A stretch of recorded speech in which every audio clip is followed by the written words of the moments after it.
Hello madlang people! Ayon, samahan nyo na naman kaming gumala. At ngayon, hulaan nyo kung nasaan kami. Siyempre, walang iba, nandito kami ngayon sa Fontana Hotel. Isa sa mga sikat at kilalang hotel dito sa Bahrain na talagang pinupuntahan at tinutuluyan ng mga iba't ibang rich kids. Alam nyo yan, guys! So, siyempre, tayo tingin-tingin ng magagandang views dito, guys. Sobrang ganda talaga ng view dito. Tapos dito sa Fontana, mayroon din silang mga pool, magagandang views, ayan.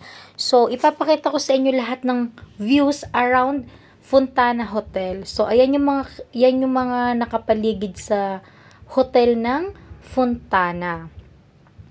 Malalaking building, sobrang lalaki ng mga building at wow, mamamangha kayo, maa-amaze kayo sa ganda ng kapaligiran ng Fontana. Yung mga beach nila dyan, so pag nakatira ka dyan, so at yung tinatawag nilang condominium. So dito, condominium yan. So, syempre tayo, mga madlang people, say hi, hi, hi. Halatang masaya ang ating mukha dahil nakalabas si Inday. So, first time kong nakalabas dyan. So, ayan, kasama namin yung amo ni Ate Rose. Ayan, Ate Rose, shout out sa'yo. Kung hindi dahil sa mga amo mo, hindi ako makakalabas. Ayun. So, sobrang saya dyan. Tapos, meron din silang mga palaruan para sa mga bata. O, 'di ba? Hindi maboboring yung mga bata. Bukod sa magsuswimming sila, pwede rin silang maglaro. So, ayan. Nilibot namin yung buong kapaligiran dyan ng Fontana. Fontana Hotel, baka naman. Charing! Ayun.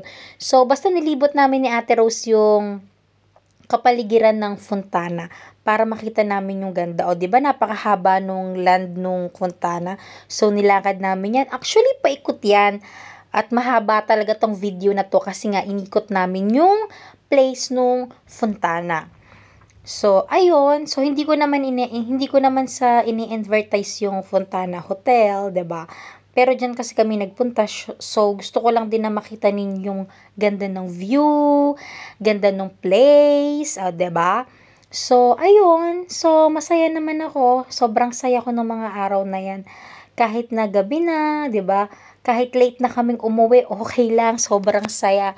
Alam nyo kasi guys, yung saya hindi yan mapapalitan ng kahit anong bagay, 'di ba? Kasi yung memories, yung saya na galing sa puso, yun talaga as in, hindi mapapalitan ng kahit ano yun. Kaya sobrang saya ko at sobrang thankful ako dahil nakasama ako sa kanila at nag-enjoy talaga ako. At sobrang saya as in, masaya talaga. Kaya I'm so thankful na nakalabas ako ng kulungan. Kulungan.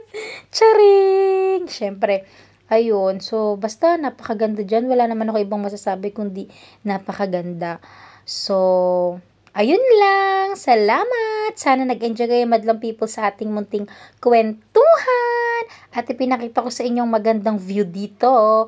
Yun lang. Salamat!